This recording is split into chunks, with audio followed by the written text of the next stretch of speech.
We're back.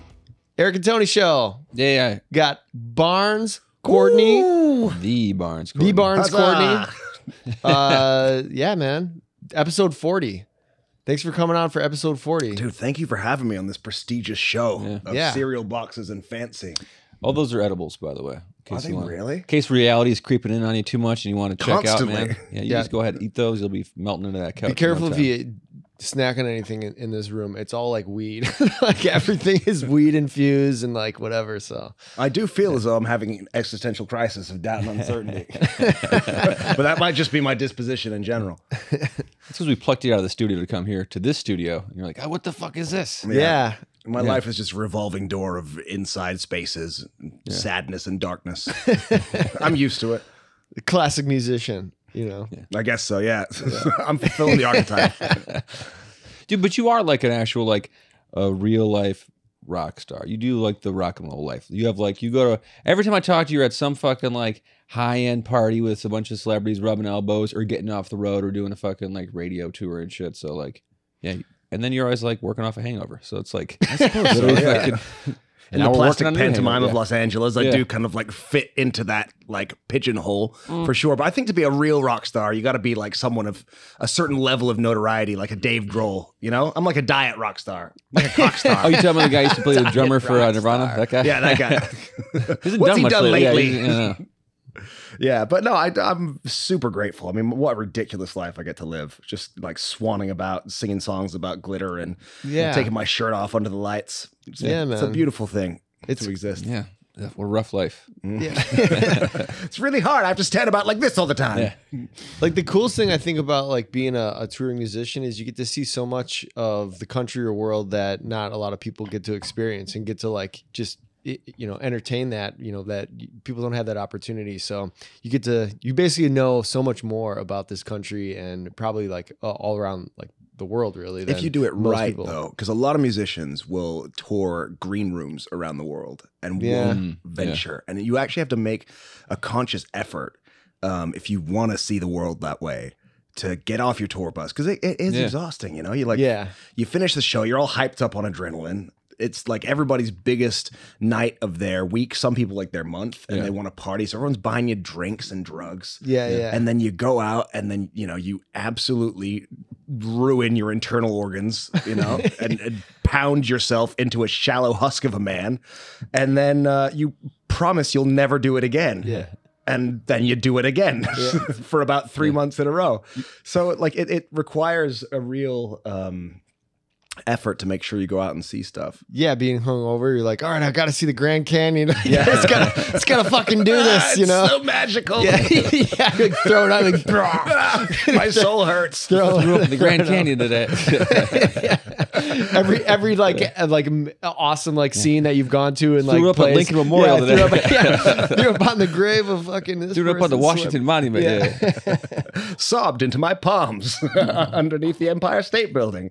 I mean, but I actually find going out with the fans is the best way to get a real locals perspective, because they know all the spots. Yeah. And so what I tend to do is, I shouldn't even say this because it's going to reveal my trickery, but I'll say a place on stage that we should all meet up at after the show. Then go to the opposite place. Yeah, and then never go there. No, and then I'll meet all the fans there, and I'm so grateful to anybody that wants to chat to me about anything, because they might not always. Hence you being here right now. Exactly. You just want to talk? So absolutely. Just met you on the street. I'm like, hey man, what's going on? I just want to be loved. And then I'll meet everybody, but then there'll be certain people who are really overtly enthusiastic that you just cannot hang with. So I'll do the thing, I'll take the pictures, and then inevitably there's always some like interesting people who are a little bit more low key. Yeah. And I'll find those ones, and then we'll go out to another place afterwards. Right. So, and then it's nice, I get to see everybody after the show, take the pictures, and then see the city from the perspective of the locals. Yeah. Which is amazing. Yeah, you get the cool little local bars and the little cool spots to go and grab food and stuff that, And the best thing about any place you're in is the people, and like what they're like. What's your favorite like city non like big market, just like a small middle of the road town that you've like gone, you're like, this is a fucking little diamond in the rough? I had a great time in Tulsa. Okay. Of all places. Really? Yeah, like, $5 for a pitcher of beer. Oh, for sure. That's Yeah. like Milwaukee. Yeah. That's true. Everybody's super cool. Like the girls are absolutely outrageously attractive. Yeah. That's funny. Yeah, you can't beat like the $5 beer. You know, when you go to like Picture the that. middle That's it. Yeah. middle A pitcher. America, I know that's or like $5 beer is $5. impressive to us Yeah, because we live in LA. Yeah, like you get anything for $5. You're like, Right? holy shit, this is I amazing. get a hand job and a smile for $5. Yeah, like get a pizza with that. Mm-hmm. So where did you have a? I know the last time I spoke with you, you had just gotten back from a tour, and then you were gone. Like you're always kind of in and out and stuff every time I see you. So where were you, and then now where are you heading? Where was my last tour? I know you said you're writing your new stuff now. You have to write, so Yeah. that's the being in the studio. I think I'd just come back from a radio tour when last I saw you. Like, so sometimes the stations want you to come out and like play their venue with like a couple of other bands that they're playing on the radio. Which is super fun because the sets are always like 30 minutes and then like you get to see a bunch of other bands that Yeah. you love or you like grew up listening to. Yeah. Which is nuts. Like sometimes I'll find myself backstage with bands, and it's especially good when they're bands that aren't that famous anymore. Yeah. So like super grateful that you know who they are. And I'm like, I used to listen to you in high school. Like I tried that with Muse once. I was sitting backstage and thank you. And one of the guys from the band Jungle, do you know the band Jungle? Yeah. Like phenomenal. Okay. And he just like comes straight into my dressing room. He's like, oh, mate, yeah. Like uninvited, didn't knock. Just like straight and sits down next to me on the sofa. Yeah, I'm from Jungle. Yeah. from Chung is reintroducing himself. And we got on like a house on fire. So Muse was headlining and we were all backstage. She's like, mate, should we go and fucking meet Muse? So I'm like, yeah, let's do it. And we start walking towards their dressing room and we're like 50 feet away. And suddenly 5 security guards come out and like, what the fuck do you think you're doing? Like, you're not sure we're near that dressing room. Yeah. So I'm like, I'm a reasonable gentleman. So I'm like, oh, fair enough, you know. He's like, what do you think I fucking am? I'm one of them. I'm an artist too. We're all backstage. Yeah. And he starts having a fist fight with one of the security guards. So meanwhile, I just fucking skulked off. For sure. Absolutely. You're like, I don't know this guy. Never heard of this Outta person. here. I saw him again recently in Mexico at Corona Capital Festival. Didn't remember me at all. Hilarious. Yeah. The alcohol and the drugs. Yeah, you know, probably. But really a lot of situations like that. We're like, where? But that's another great thing about touring, you know, it's just like the bands. I mean, I must have seen Muse like 6 or 7 times just because I've been lucky enough to be like first on at the festival. Right. Yeah. And my ticket's valid for the whole Right, thing. right. Yeah. Free music. Yeah, dude. Speaking of music, your music is great. Oh, it's really I great. appreciate you. I like acoustic music, and I was listening to a lot of your like radio stuff that you like. You have some stuff on YouTube and stuff, and you got a great voice, man. I Like appreciate cool that. timbre Thank to you. your voice. Like, you know, it's like it feels genuine. You know, and that's like a big thing for me as a listener. Like anything I listen to, I like hearing people that are like genuine.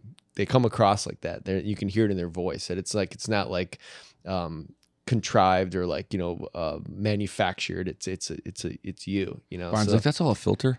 yeah. That's crazy that I got away with that. Yeah. I didn't mean any of that shit. Did you ever like see somebody like some of you like, oh, I really like that artist, and then you go and you listen to them, and it's like their live stuff is like it's like different than their produced stuff, where it's like you know, like auto-tuney kind of stuff. Like it's like all different. Like there's so many like trickery and stuff that goes on. So I was like really like happy to hear that when I heard both things, your produced album and your like solo acoustic stuff. I was like, oh, okay, cool. This is sweet. It's like kind of like what did you say, Tony? It was kind of had a Kings of reminiscent, like a Kings of Leon. Like Your voice is in that same kind of like. He's so cool. Yeah, I mean, I you got grew a up cool rasp. idolizing that guy. Yeah. My girlfriend at the time, like when they were coming out with their early albums, used to be like, yeah, that's a band, Barnes. Like that's yeah. What you're doing is a joke. It's like, but that kind of was the vibe. Yeah, the first thing. I always Like, get take so that, worried. Katie. They said I sound like a. Whenever you have a girlfriend always comparing whatever you're doing artistically, like, oh, you should be more like this, or like that's really, and you're like, You like that guy, like, but what am less I doing? funny, Am I doing less anything famous. right? Like, it's like that's like if you can win over like your girlfriend, you know, or your family members, I feel like that's like the the biggest like hurdle to Dude, get over. I feel exactly the same. Like if you can get them, I was like anybody else I could care less, but if, like to win over like a girlfriend or like That's my family internal members, I'm monologue. like, do you guys think this is cool? Do you like this? And they're like, maybe sound like more like this or try this. And you're like, my family doesn't give a fuck. Like they don't think anything I do is cool. Apart from my mom, who is like ride or die, fucking like fan forever, no matter what I put out. I know. That's funny. Like, That's I could almost like literally a- put out a song about like, my saggy tits and she'd be like, it's amazing. I love it. Yeah, That's the best saggy tit song I've ever heard. Sorry about that, but also great job. I always had a bandmate. He's like a British guy, and he's always like, if your mom's your biggest fan, you got a problem. I'm like, my mom is my biggest fan. I'm like, fuck. I'm like, what do I do now? Yeah, your mom used to sew bell bottoms in your jeans and Yeah, shit. she did. Oh, that's She used to cool. so my bell bottoms, and I remember my dad. I used to like have long hair when I had better hair, and it would be down on my shoulders, and I had to flat iron it all the time. And my dad, I remember like he coming up the stairs, and I'm in like the bathroom, the door's open, and he just looks over at me, and he's just like, oh. Like fucking disgusted and just like bummed out, like, oh, like what are you doing, man? You're not I'm supposed like, to care about your hair. yeah, like I'm in a band. I'd like wore like my band stuff, like did my thing, and he was just like, the look on his face was just so like demoralizing for him, like, oh god, It just like crushed his soul. yeah, like he just know like I thought you'd thought grow I- up so rugged. yeah, I thought Where's your blue collar shirt with your like I name brought you up sewn better on it? than Yeah. that. I'm like, I'm in a band, Dad. It's like My rock parents star were so moment. the opposite. Like, I remember them saying to me when I was young, like, well, Barnes, if you want to come home with a girl or a boy, or if you ever feel like wearing a dress. Very more progressive. Yeah. Yeah, they really were. But my dad is so hard to please. He's like, he grew up listening like as a diehard Zeppelin fan and going to see my Pink dad Floyd. too. And Yeah, like, for sure. he's got an incredibly eclectic music taste. Everything from Japanese film music from the late 60s to classical, right the way up to modern rock. So like the bar is always Zeppelin. Yeah. And, like for all my shit. And my brothers are like exclusively into hip hop. Yeah, So there's of like- of course, right? So like, why? How many brothers do you have? I've got 4 No half shit. brothers. Okay. And I'm the only product of my mother and father. Okay. Really? They made me and they were like, that's it. Never again. Are you the only musician out of the brothers? Yeah. Although, funnily, my brother Cody, I mean, they're so different to me, my brothers. Yeah. They're like, Barnaby, like, you can't just knock over street cones. Like, someone has to pick that up. See, this is the difference between being a rock star and being a dick. That's hilarious. It's hilarious. But my brother Cody, who studies politics at Georgetown, like, weirdly has all the same genes as me. Huh. He's just, like, decided to push them into politics. But he's, like, so charismatic in like a responsible kind of way. I mean, he's always like pulling people into his orbit and like, going out to coffee with various different people who I don't know the relevance of, but apparently they're big very deals, important political figures. Yeah. Somebody named Joe Biden. Yeah, this guy named Joe Biden. Joey B called him Well, out. you're very similar in that regard then, but he, like you said, just a different like area. Yeah, of, and my brother's got like a natural singing voice, which I didn't even know about until Really? like a year ago because he just never. Yeah. He's like so uninterested in that side of things. But yeah, I just picture you like coming home and you're like, "What's that angelic sound?" It's just him like out of the shower, like saying, "Like holy shit, you've had this voice the whole time." yeah, just like blasting "Kiss from a Rose." Yeah.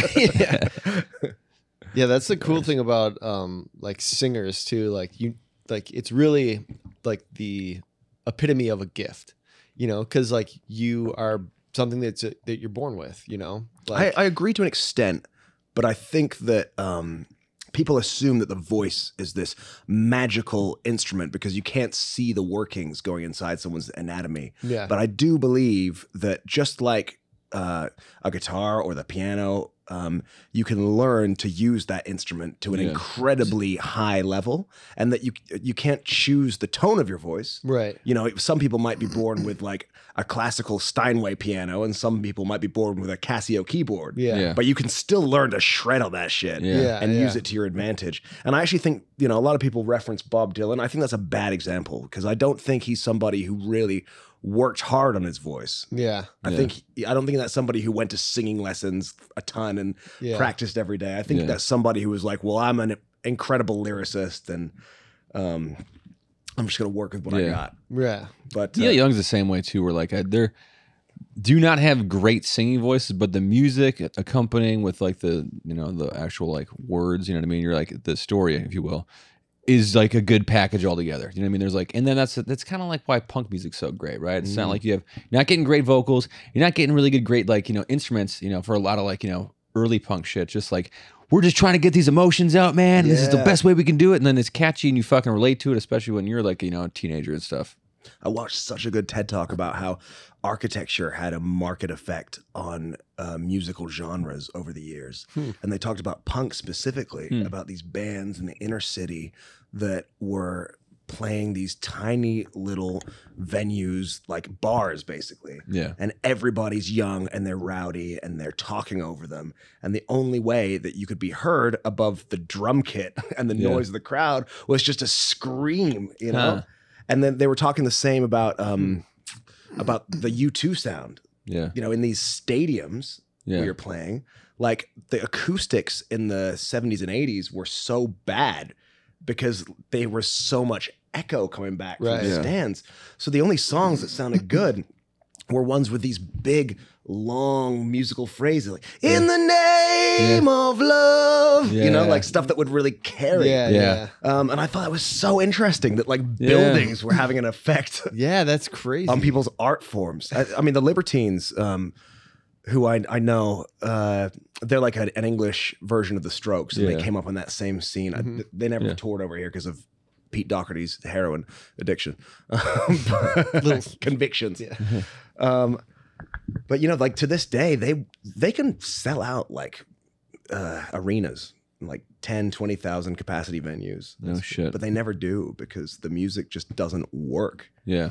It's like indie punk music that's meant to be in a small. Yeah. And the moment that you make it bigger, it just it doesn't feel authentic anymore. It just feels naff. Yeah.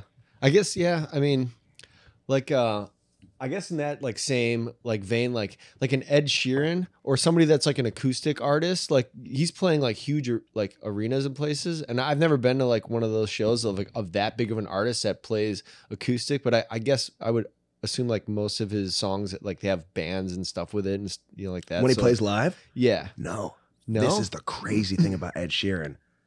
I grew up in the same town as him. Oh, no way. In Ipswich from the age of 13 until I left home in 19. So he lived in a tiny village called Framlingham, like one village over. It was so tiny, there was no music venues.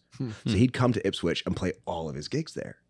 So I'm like, 16, like playing to 10 people on the same bill as Ed Sheeran. No shit. No way. And this guy was he was the first person I'd ever seen with this technology. I hadn't even heard of it. The loop pedal. Oh, yeah. Right? And this is back in like the 2000s. So, I mean, this thing can't have been around for that long, right? Yeah. Yeah. And he would do this amazing shit where like he would create the entire band with him and the loop pedal. Yeah. And I remember going home and talking to my parents and being like, there's this guy playing down at the Steamboat Tavern. You got to come see him. Like, he's incredible. They're like, oh, not this week. We're busy. And every couple of months, I'd be like, I really think this Ed guy's got something. Like, come down and see him. You're out of something, man. I swear to God, he's really good. And they've seen my band a couple of times, and we sucked ass. I mean, like, we were so bad. I had a similar experience with like a loop sampler pedal. It was an artist by the name of Howie Day. And I saw him in Madison, Wisconsin once, and a buddy of mine was going to school there, and he's like, "Hey, let's go check this guy." And I was playing in like an acoustic thing with him, and we went and saw him and did the same thing, like created the whole song and like did the whole thing. And he's all by himself, no band or nothing, for the whole show. And I was like, "This is fucking incredible." I'm like, "Is everybody seeing this shit? Like, this is insane." It's like he made it all himself, and just like you could tell how practiced he was. The amount of time that goes into because like if you're off like a millisecond, everything's off. The whole like thing you're the fucks drummer. up. Like if your drumming is off on any of those things that you're adding in, you got to like start over or whatever. Now there's a little bit more advanced, but like those, instances are just like incredible to watch like live. Well, and Ed used to have to tell the audience to be quiet when he was playing these small shows Oh, because 'cause they'd they'd like be get into the microphone and then they'd be in the loop and shit. Interesting. I mean, I remember my girlfriend at the time was in a battle of the bands against him. Isn't that funny? What? And like all the bands came out and we're like 17, 16. And Ed Sheeran lost. Yeah. Second place. He vowed to never lose again that day. Yeah, that's the reason he's. And his father turned up and smashed his guitar in front of everyone. And he wept on the floorboards of the stage. He put that wet sound into the loop pedal.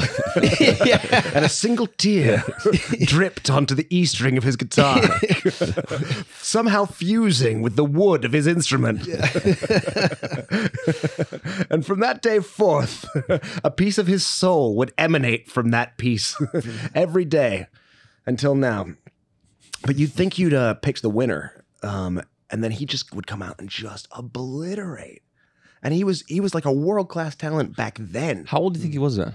He was my age. He was like the same age as me, maybe a little bit younger. Really? It's a little ginger kid who looked like he'd stepped out of the Shire. Yeah. With this tiny little guitar. Yeah. He used to tie like a fucking like dish rag to it for some reason. You know, it was just like, who is this guy? You didn't expect anything from him. And then that's cool. He was just as talented live back then as he is now, but just with less songs, you know? Yeah.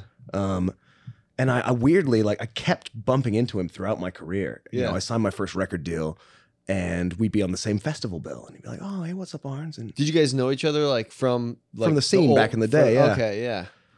And then I'd see him a few months later at a different festival and suddenly he was playing for 5,000 people in a tent. And the next time it would be 10,000 people. And then I lost my record deal and sold cigarettes in nightclubs for 3 years. And then, you know, signed another record deal. And then suddenly, hey, it's me. You want a pack of Camels? You remember old Bonzi, don't you? Come on, just buy a pack for old time's sake. Buy a box of smoked Barns. Come on, Eddie boy, I know you can afford it. And then, like, the next time I saw him after I signed my next deal as a solo artist was supporting him at a stadium in Toronto. That's crazy. And I'm like, you know, I didn't see him all day and I'm there in the stadium and I'm like, is there a guitar stand? They're like, oh, Mr. Sheeran doesn't use one. He just puts his guitar on the ground to remind him of memories past. To keep him humble. I'm like, oh yeah, me too. Yeah. I want to make sure there wasn't one. Yeah. That's so cool that like you guys kind of started off at the same thing and then like went full circle. And now he's like a global superstar and I sort of sit about in the same outfits every day. And no, but you're cranking on out this podcast. You're cranking out great music though. That's all that matters. It's, like I think that's the most important takeaway. Like you both are creating like great stuff. I think the most important takeaway from me, and if you're gonna like compare and contrast, is that man played a show every single day apart from Christmas when we were kids. Really? He was like known for it locally. He was like this insane guy. That's why he started with the loop pedal, and that's why he chose the tiny guitar. So that he could like just take that thing anywhere and didn't need anybody. And then he would sofa surf. Like that's how he couldn't afford to pay for the hotels. He'd be like, I've got nowhere to stay, so if anyone's got a couch. Yeah. And then, you know, he got to a certain size in England and they went to LA, did the same thing. He was out in the streets some nights.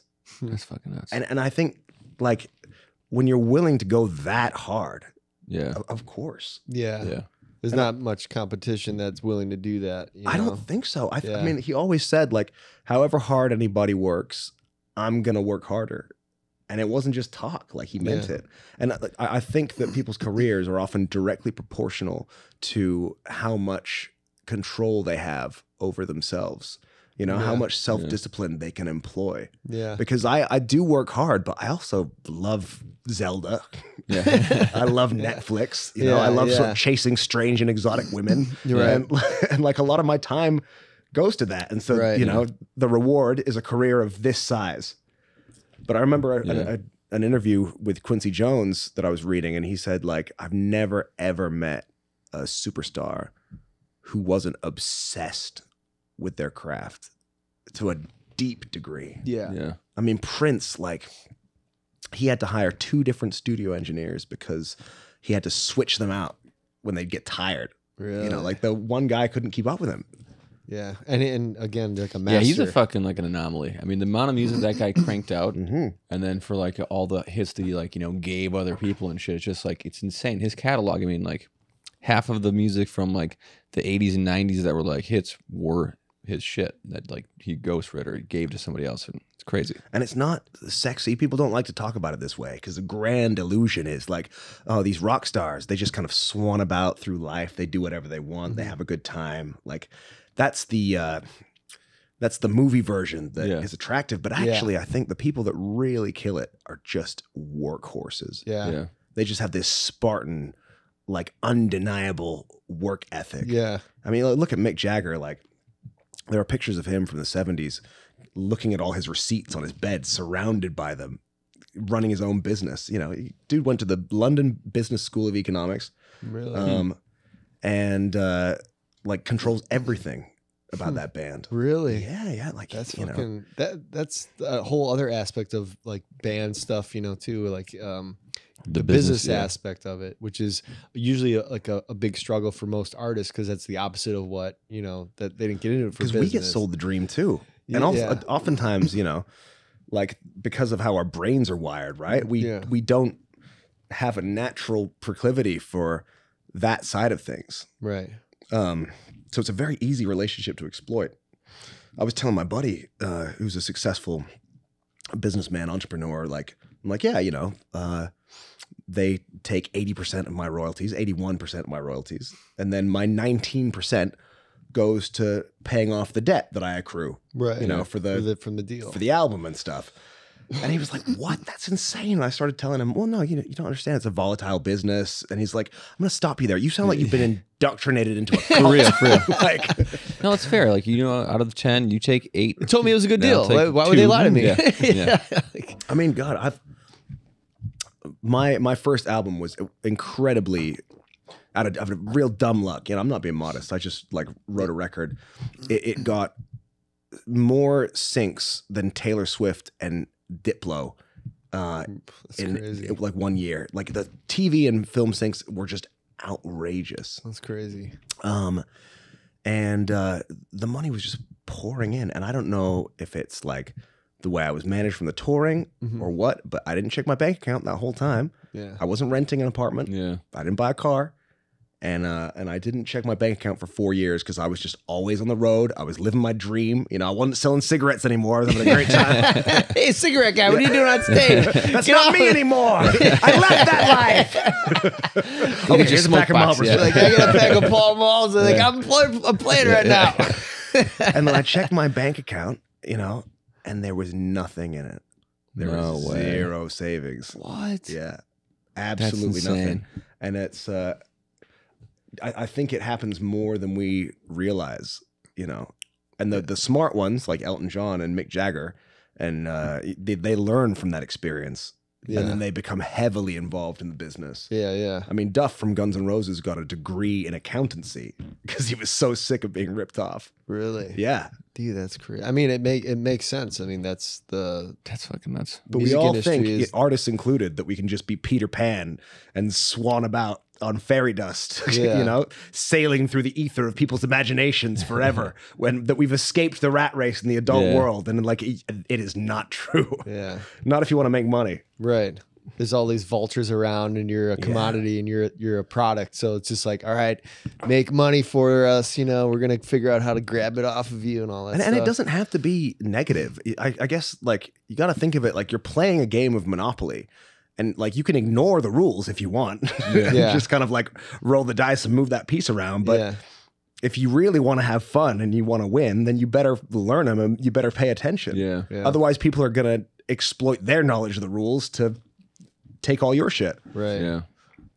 I think that's something that's rare with musicians, and talking to more musicians, successful musicians, or musicians that are making a lot of money, you do find that the people that are making money are very financially savvy. Yeah.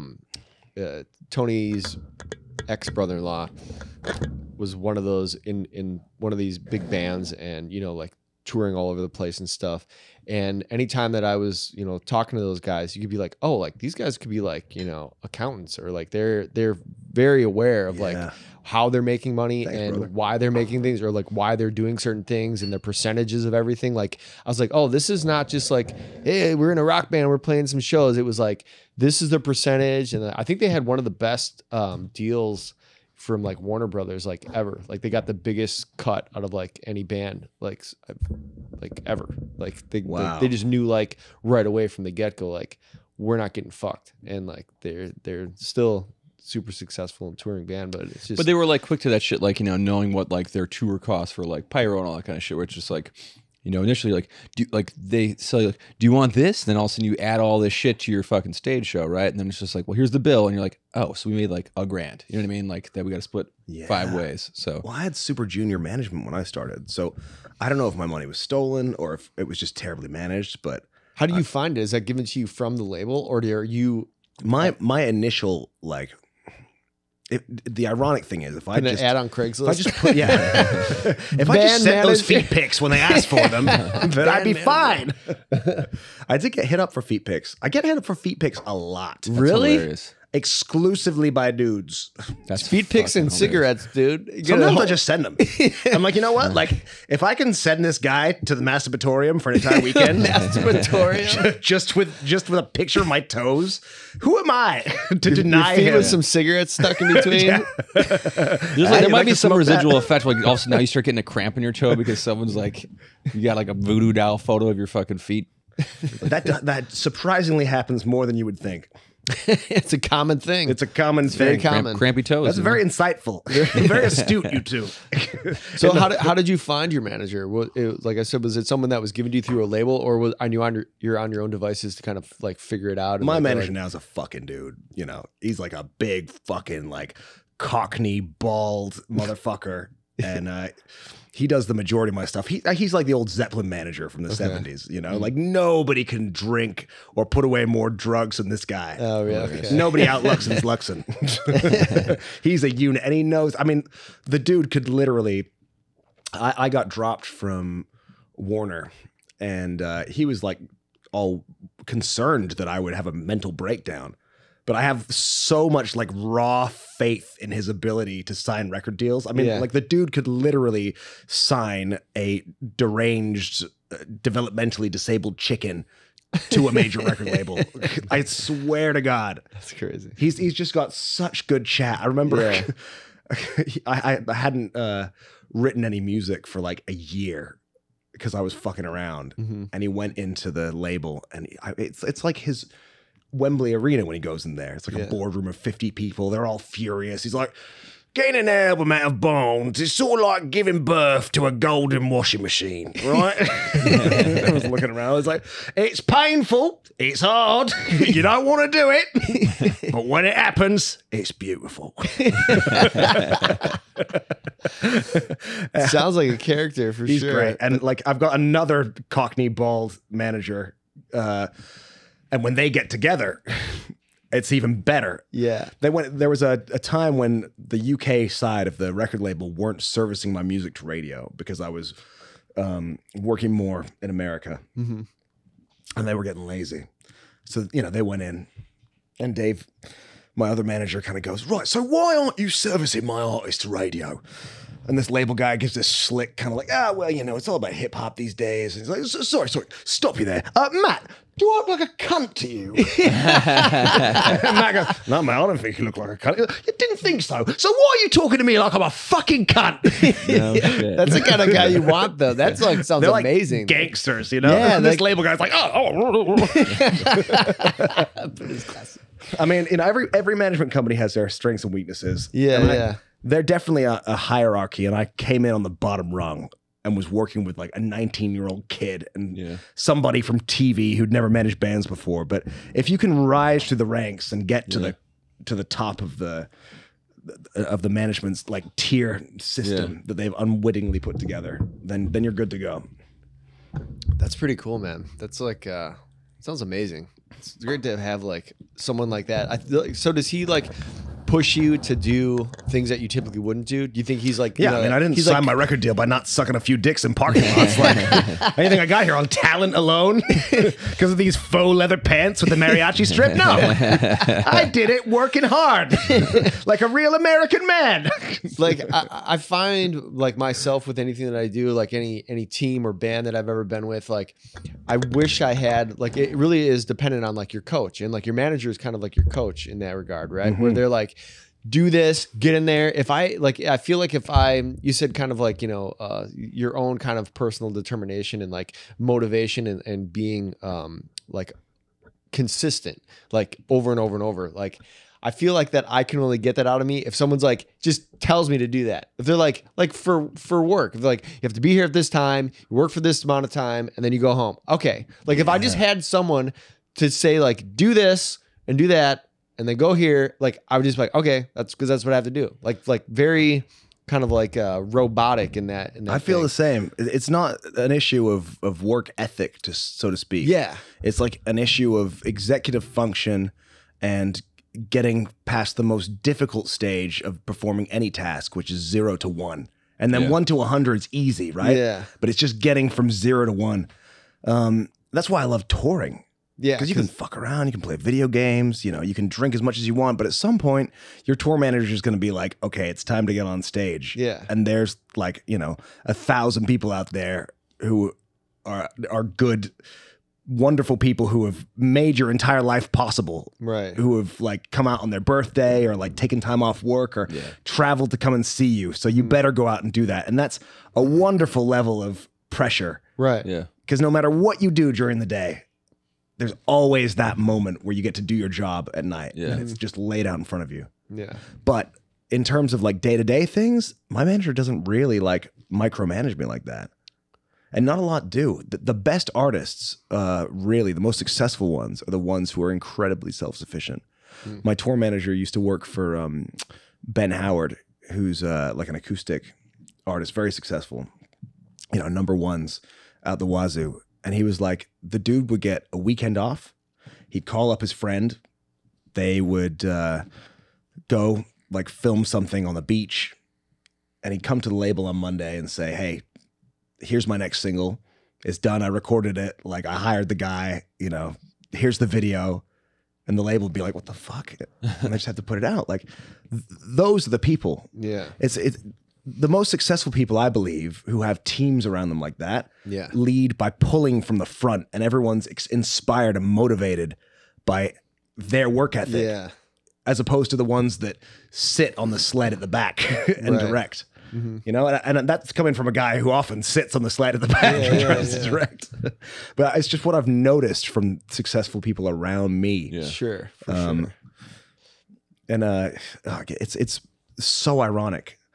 I spent my whole life wishing that I could get out of the draconian system of schooling, this place that deliberately tries to dissuade you from individuality and push you ever further into the rat race. And now I'm completely out of it. I can do whatever the fuck I want.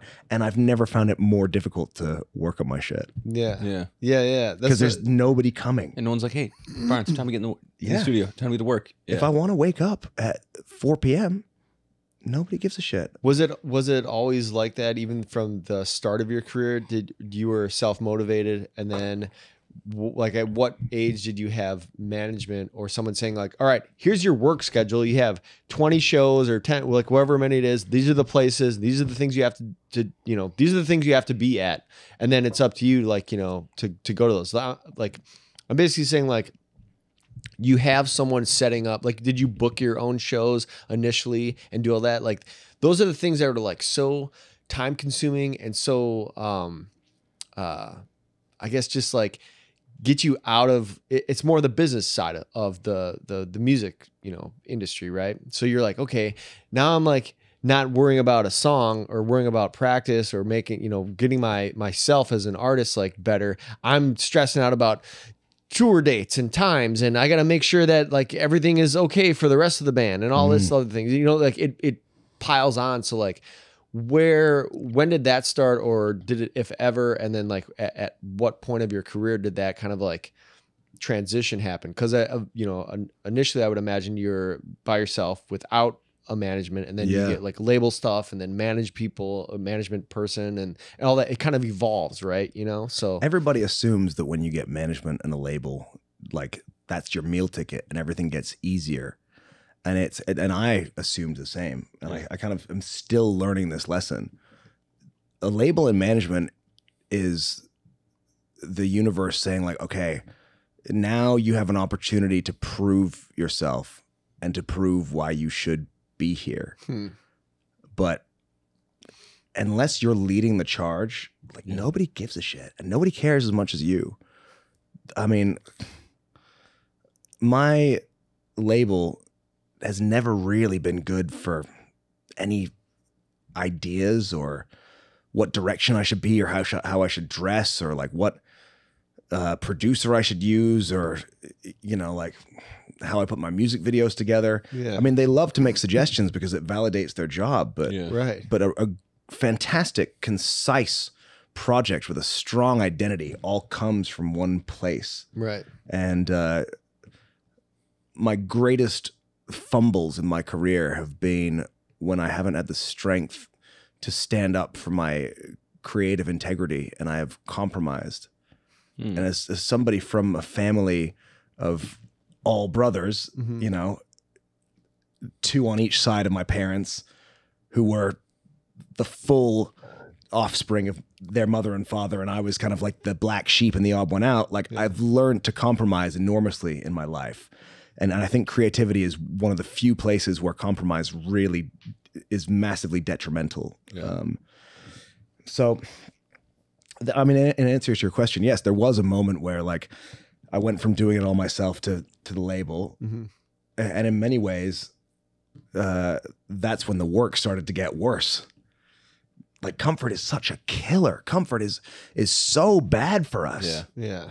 And That's now, why you see most people's like sophomore albums like not near as good because it's like you have all this drive and passion leading to get your first like, you know, major label release.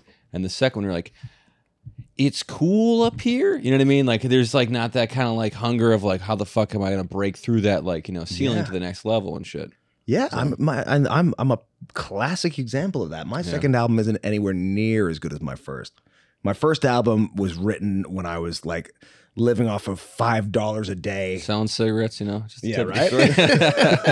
Eating cigarettes and toe picks. The first album. You know, like it was real. It was authentic. Yeah. You know, it's like kicking, screaming, denials of circumstances, fight songs. Like, fuck this isn't my life. I want to make something of myself. There's a lot of energy at rock bottom. There's a lot of fucking drive at rock bottom if you know how to access it. And now, like, what the fuck am I going to write about? You know, sitting in my bedroom all day, every day, like doing whatever I want.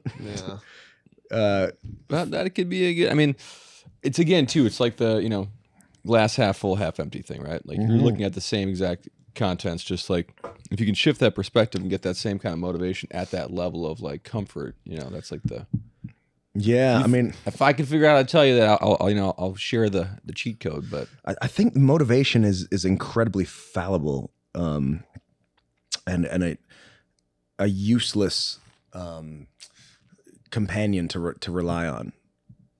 Obviously, when it's there, it's fantastic. But it is so unreliable. And the people that I know who are very successful are people who can master discipline. It's those days when you really don't feel like doing it. That if you have an ability, and I do believe that willpower is a muscle that you can develop over time. And if, like any muscle, if you ignore it, it will atrophy. I think I remember we talking. You and I were talking about that once before. Like I had mentioned, like I usually only write unless I'm like super bummed out or like sad, and so a lot of my songs I've ever written are always like kind of like, you know, sad songs and stuff. And I'm like, I only use music as like that kind of like thing I can go to that's like a safe call him space. Mr. Melancholy. Like that I can go to, and then I know that like I can use it for that. And so, and you had said that same thing, like it's good to start that way, but then like you can develop it to not only use it for like when you're bummed out, you can use it for when you're not bummed out and you're happy, or you're like, you know, just, you know. But there's nothing wrong with only writing when you feel down, as long as you feel like you go to that place enough to, you know, produce a decent amount of work. I mean, people often ask like Tom York from Radiohead, why are you so depressed all the time? And he said, I'm not depressed all the time. I just only write when I'm depressed. You know, what I do, I make hits, you know? Exactly. Like Kobe Bryant said, everyone has their own unique puzzle that you have to figure out for yourself about how to get there. And everyone's on their own different journey with different methods that make sense for them at any given time. Yeah. For me, like I could only write when I was feeling really down. And for the first album, I was horrendously depressed. Yeah. And then I tried to write the second one. I didn't know where to pull it from. Yeah. And it was nowhere near as good. Yeah. Do you have that? Do you find it like harder to write like a happy song than like or a sad like? Also, the happy songs song? that I write don't resonate with people as much as the sad ones. Right. Yeah. Like I never realized that the songs that I wrote to try and heal myself as a catharsis would heal anybody else. I didn't believe people for the longest time when they'd come to my shows and say like, "Your songs really helped me." I kind of thought it's just something people would say to have something to say. Yeah. But I think that's the wonderful thing about music. If you can successfully crystallize an emotion without fucking with it too much with your flawed human perception of how it should sound, if you can effectively channel it down from wherever it comes, and have that ability to intuit and project this feeling into the future, then you really can help people. It almost like provides a roadmap for people's own emotions to follow when they get stuck. Yeah. And validation. I think that happens like when that does happen, it's like on almost like accident. Like if you think about doing that or writing that or whatever thing that you're trying to do, like it doesn't resonate. Like it has to just come like out of you and you just have to like put it out there. And then it's like those instances where you're like, oh, I never thought that would actually anyone would give a shit, or like it would feel like they would feel what I was feeling when I wrote it. And then they're like, you're like, oh, okay. Well, I wasn't thinking about like how anybody else felt. Absolutely. I was just thinking about how I'm feeling and what I need to do to get through this. And like, those are the, I think with all music, like those are the things that like resonate with people and that are like stick in people's heads and like connect with them. And I don't know how to like, I don't think there's like, at least I haven't figured out how to like channel that, like be like I couldn't imagine like having be like you have to write something that resonates to this level. Like I think like anytime I've ever been like, you know, forced to kind of record or write a song with somebody, it's just like, oh, like I don't really feel that emotion. Like we have to write a happy song with this person. Then I'm like, okay, like, you know, it just doesn't work. It's like so hard. It's like the hardest thing in the world. Well, because it comes from a flawed ideology that it comes from us. And look, I don't claim to know how the universe works, but I pick things up for as long as they make sense to me. And currently, I really like the idea that creativity comes from somewhere else. And this is an idea that's like been purported by creatives like since the dawn of time. Most of us feel like our ideas, at least the good ones, come from another place, and we just channel them down. Yeah. And when you let your ego get involved and you think that you had something to do with that beyond just being a filter, you know, just being a conduit. Yeah. And sure, people say like, wow, but he wrote that song about his experiences growing up on a farm and being abused by his dad. Yeah. I believe that like a guitar pedal, sure, you might filter the inspiration through your personal experience and your anatomy, but ultimately the source is the same. Yeah. That same idea, that same nebulous essence might come through somebody else and sound a bit different, but ultimately we're all pulling from the same place. And the really great ones among us, like the John Lennons, can just take it down and are intelligent enough or intuitive enough just to leave their hands off of it and just let it come through. Like usually, like I don't know for your experiences, but like the songs that did resonate with people, like were those like the quickest songs that you've written, or like the easiest ones that you've ever done, and that you're just like they just like you said, they kind of flowed right out of you, where you weren't like, okay, this has to be, you know, you weren't thinking, you were just kind of like in the moment. The fastest track to mediocrity is to try and write hits. Yeah. I mean, ironically, my most successful song ever, it's that went gold, it's just about to go platinum, is a song that I recorded before I had management or a record label in a decommissioned old folks home with one SM7 microphone for all the instruments and my voice. All the drums were made out of like filing cabinet hits and drumsticks on a tile floor. And you know, it's not a pop song. Yeah. It's really slow, you know, like, like I made it for no money. It literally cost me $0 to make that song. Yeah. And it is by song? far, it's called Glitter and Gold. Okay. And it's Yeah, by, We know the song. Yeah, we know it.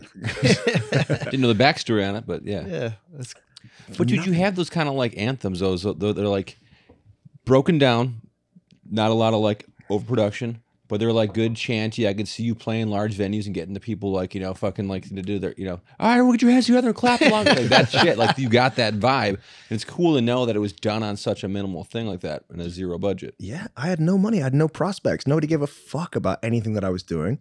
It was just, I had something to say and I felt very, very strongly about it. And it came as a result of an authentic desire to heal myself and express something. Yeah. Like, I mean, at the time, like there was no concept that this might be my job again. I thought I was a failure. This was like, you know, pissing into the void just because I could. And I needed to. Yeah. how do you feel as far as like, you know, we're talking about capturing like kind of like lightning in a bottle, like it comes through you and you have this thing. Now writing the song is one aspect of it, and something that I always found extremely difficult for myself is like when I have those moments and I write something that is like just comes out and I'm like, wow, okay, that was really cool. Like I wrote a song in like an hour, like this is nuts. And then it's like, okay, now we have to record that, and then that same tone, that same feeling, that same all that stuff, it's like it's not there when you put it in this sterile recording area and you have to like reproduce it, you know. Like I'll a lot of times record myself just playing in my bedroom, right? Like playing live, and like I'm sure a lot of people do that. And sometimes you can really capture something very genuine and flawed and like and just real, you know.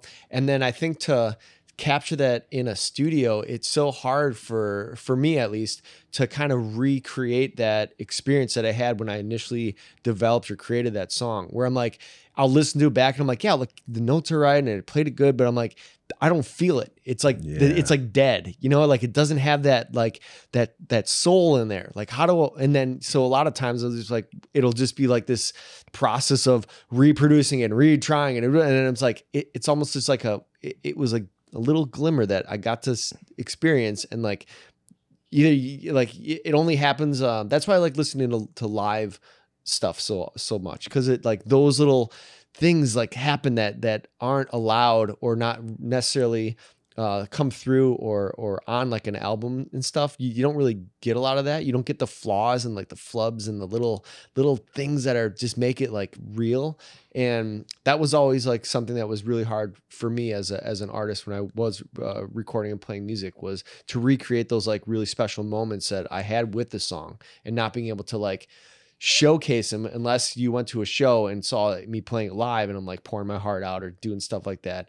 And then having an album out or a song out and being like, yeah, it sounds like the song that I made, but it's not, it doesn't, to me, it's a different song. You know what I mean? It makes like, total sense. Of course, because in the moment when you write it or when you're performing it live on stage, if you're doing a good job, you're connected to that place where you're pulling it down from. And when you're trying to recreate, you're doing that with your flawed human sensibilities. Yeah. I mean, Oasis, you know, they wrote all their songs on acoustic guitar. I can't remember if it was Liam or Noel, but he was working in like a garage, you know, like servicing cars. And when he had time off, he'd go and sit in the break room and sit with his guitar and write all these fantastic songs. And the first time they went in the studio, the album came out and they'd done everything, recording all the instruments separately, and it just like sounded awful, like no vibe. Yeah. Like you said, zero authenticity. Yeah. And the manager was very brave because they'd spent a lot of money and they were a brand new band, untested, unproven. And they came back and they're like, we hate it, we want to redo it. And this guy went out on a limb and let them re-record this album. And they went in and they did the whole thing live with tons of bleed. You know, for those who don't know or are listening, like the bass was being recorded in the microphone that was supposed to be for the guitar, and you know the drum cymbals were like leaking into the vocal mic. Right. but they did it live, like how they played it Yeah. at the shows, and that ended up being the record. Yeah. You know, that's the one. And everybody's different. You know, if you're like Lady Gaga, that sound is supposed to be very, very tight. Yeah. Yeah. And very precise. And there's supposed to be auto-tune in the right places. And the drums are supposed to be dead on the click and electronic, right? But depending on what kind of music, if you're making rock music, sometimes it makes more sense to have all these different bits and bobs. You don't have soul in Lady Gaga music. I'm sorry, it's commercial pop. You know what I mean? Like it is what it is. It's like I'm never like, oh my god, this McDonald's burger. What kind of soul does this have to it? You know what I mean? It's just like it is what it is. It's fucking prepackaged. It's catchy. It's poppy. It sells. You know what I mean? Like she's doing. But just I tell you fine where for the herself. soul is in a McDonald's burger, though. The soul is in the entrepreneurial spirit that it took to conceptualize that idea and sell it to the masses. Yeah. Dude, case in point, Lady Gaga. Eric and I saw her at a fucking like hole in the wall venue, no bigger than the Blue Room over there, like 15 years ago or whatever. Yeah, maybe like 16, 150 people like maxed That's out. crazy. And it wasn't But she had the whole shit. Like she was like carried out by like 6 dudes, like a old empress and shit. Like there's fucking sparklers going off. This whole big fucking like song. I'm surprised the smoke detectors didn't go off and shit. It was just a big production for like a tiny room, no bigger than like, you know, On the Rocks and shit. And like that set the precedence for her to like to always do that kind of over the top. We got he and I like sitting there like in the front row, like drinking our beers, like this shit ain't ever gonna work. Yeah. This is bullshit. We like laughed. You know, Chick's got a real high ego over herself. yeah, this is horseshit. But Lady I mean, Gaga, what the fuck? like is not it? not to say that she's not a talented person. She is. She's got a great voice. She's very, you know, she plays piano, and she does have the like for herself. Like I've seen her like, you know, on TV play live and stuff, and she has that. She gets in it, and she writes all the shit herself. Yeah, too. and like she can fucking do that. But the contrast of what it is when you hear that on like an album, it's different. You know, it's like a different experience. You know, and that's the thing that is always like a struggle, I guess, with any artist that I listen to. I always, whatever they have, like even with you, I'm like, I want to hear your acoustic stuff. And when I heard your acoustic stuff, I'm like, oh yeah, cool. Like I get it. Like, I mean, Gaga can play live, you know. Yeah. She can. No, I'm just saying she as can far as like reproduce she that shit on said, like, piano. you know, she knew what she wanted to do. She wanted to be fucking like, you know, an entertainer. You know what I'm saying? Where there's not like, you know. And Max Martin, who's written every single pop #1 since like the 90s, you know,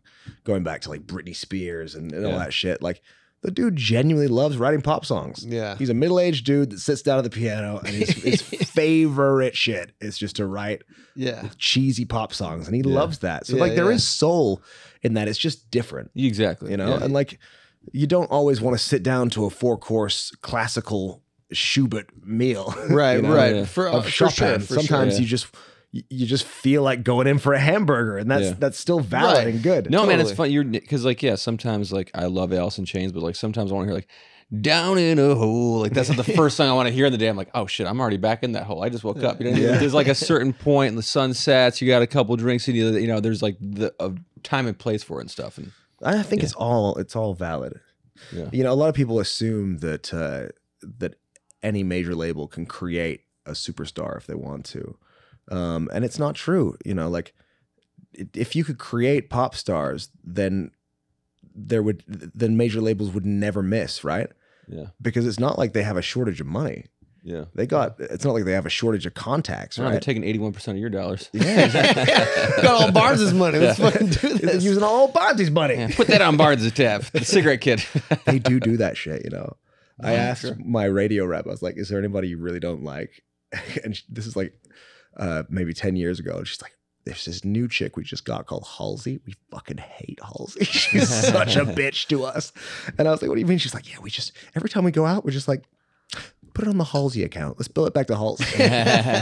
And then like 2 years later, Halsey blew up. And I was like, isn't that the chick you said you hated? She's like, no, I love Halsey. She's my favorite person in the world. It's a Halsey shirt on. Yeah. But that does happen. But yeah, I mean, like, you know, like labels, there has to be massive, massive talent and soul somewhere in every successful project. And sometimes that's in the management, you know? Yeah. Sometimes the management has the vision. Well, yeah, dude, you look at like the fucking boy bands of like the like late 90s, early 2000s. Like that was like their vision, and they put together like these people, they assembled the teams and shit. And like that was just like the package, and it was their vision, and they fucking made money, and like they did all the things. Yeah, so sometimes the artistry isn't even in the artist, but it's got to be somewhere. Yeah. Somebody's got to have soul For sure. and got to have talent, and the person performing has to have some kind of talent. Yeah. I mean, say what you will about people like Justin Bieber, but the dude is a fantastic he's dancer. great. He's a fantastic he's got singer. a great voice. He's a multi-instrumentalist. Yeah. I wouldn't be surprised if he's not a contributing writer to a lot of this stuff too at this point. He's not like my guy, but I appreciate his work ethic and what he does. I think you can like package like what you're saying. Like you can definitely package in any way. Like you could make anybody, but the root of it, like the origin of it has to have that genuine like belief. Like that real artist has to be there at some shape or form. It has the public's smarter than we like to give them credit for. Like they know if it's real or not. I don't know. I don't know. We can feel it. Like Katy Perry's like, firework. Okay, sure. It's not like Stairway to Heaven by Zeppelin, right? But those lyrics, like they do have to be right, and they have to resonate with people on the right level. Like if it was like, I'm having a real nice time, everybody's loving life, like the Friday hanging song out with my best friends, like it wouldn't work. Like, okay, it's cheesy, right? But there's something about "Baby, You're a Firework." Yeah, I mean, I love that song. It's a great song. Just fits in the puzzle pieces of people's sensibilities and their souls. Like I think that like for her as an artist, like I think she's a phenomenal artist, a great singer, songwriter, all that stuff. And she has for me, like to be sold on any artist, I have to know like no matter if they dress it up, McDonald's the person, like if you strip those things away, like a Justin Bieber, you could hear him like singing just like when he's a kid, and you're like, oh, like he's got a great voice. And like you can feel like you can feel it there. And same with any of the really great artists, you can strip away all the bullshit and just be like, okay, what are you really? Okay. And then the ones that like you strip, great voice. yeah. Like the ones that you strip away and you're like, all right, like there's nothing there. Like you really just added on all the filters and all the things into the fireworks and all that stuff. And you're like that is the hard sell for me as someone that just watches music or listens to it, to like be really sold on it. Like I have to strip away all the stuff and be like, all right, who are they really, and what are they selling me? Like I want to know them. And maybe you can have a one-hit wonder as a hack, faking it, but like you can't have a whole career doing that shit. Even T-Pain has a great voice. He's got a great voice, dude. He just saw auto-tune, and because he's so talented and so innovative, he was like, I'm going to use that technology that was meant to make shit singers good and make it into a whole genre. Yeah. That's genius. Yeah. I just saw him do something like acoustic, and it was fucking like, we did a really good Tiny Desk, but like there's just like he did some cover. I don't know, it was like Sinead O'Connor or some shit. He fucking like murdered it. And I was like, all right, T-Pain, I see you. Like, yeah, there's like, you got your little, flair and like, sideshow with the auto-tune stuff. But like, he's got the talent to back it up, man. And that's the thing. Like people worry about like, oh yeah, AI is going to kill creativity. And like, because there are AIs now where you can load, I've heard them, where you can load in every Amy Winehouse song ever. And it'll come out with something that's like got great lyrics, interesting chords, great top line melodies, and it sounds like Amy Winehouse. But a rising tide raises all ships. And just like how T-Pain saw something that really should have ruined genuine great singers forever, and turned it into a genre in and of itself, real creative, innovative minds will be able to take whatever platform is offered by AI and its songwriting capabilities and make something beyond our expectations, beyond our imagination. Like David Bowie in the early 90s talking to famous English journalist Jeremy Paxman. Oh, the internet, he says. Just a glorified mailing system, isn't it? No, says Bowie. No, it's an alien being. So we have no idea what it's capable of. Is there life on Mars? He says tongue in cheek. Yes, there is, and it's called the internet. It's got capabilities that we couldn't even conceive of right now. Like those kinds of minds will always be able to do something. Well, on that note, we're out of time. That's great conversation, man. It's good stuff. The drugs help. You're like, I don't remember. I'm not going to remember any of this. Who are you guys again? Yes. So this is like the end of the podcast. Like we do is we like ask the hosts, like, you know, if any shows they have coming up or anything they want to promote or of themselves or anything they want to say or do. You mean guest? Yeah, we're the hosts. Yeah, we're the hosts. You're the host. That's Do you guys have anything going on? No. Barnes, thanks for having us on the Eric and Tony Show. Yeah. Did this just become my show? Yeah. This has actually been a ceremony. Alex, come over here. Where can people find you? What you got going on? Just on Barnes? all the sort of websites that there are. The web stuff on the interwebs. Spotify, YouTube. Barns Courtney, you know? Barns with no E, like where they keep the horses. And the woman's name, Courtney. On all the streaming platforms. On all the places. Yeah. Yeah. You got any shows locally anytime soon? Probably. I don't think anything's been announced yet. I'm doing a support tour with my friends. They're in a band called the Struts, and they're like a kind of glam rock Velociraptors. Incredible live show. So Cool. But I don't know when it is. So that is a useless plug. Stay tuned. We'll plug your show. Oh, cheers. I appreciate it. We'll be there too. Fucking beer Yeah, mugs and all. you're going to be fucking backstage with old Barnsey. Ooh. Free cigarettes all around. Yeah, I was gonna say. A fresh round of blowjobs for my friends. For me. foot pics. Yeah. You can find me at Tony Klein Comedian on Instagram. Eric, where can the good people find you? You can find me on the interwebs as well. But more importantly, you can find this podcast on Instagram, TikTok, and YouTube under the Eric and Tony Show. If you want to help support the show, you can go to the ericandtonyshow.com, buy yourself a little beer mug so you can sit and drink some beer while we're talking our silly shit with everybody. And then, that's pretty much it. So thanks for watching the show. Thank you again, Barnes, for being on the show. Barnes, thank you very much. Yeah. We appreciate it, man. Thanks for letting me talk about myself. Thanks for coming out of the studio to come to this studio, man. Yeah. We're going to go to another studio. We're gonna get you Uber back to your other studio. Yeah, I'm just going to Get back to work. I don't even like music. I just do it for the women and the drugs, of which I've had neither. Virgin. Sober virgin. Cool. Thanks again, Barnes. Hashtag sober virgin. Peace. Bye.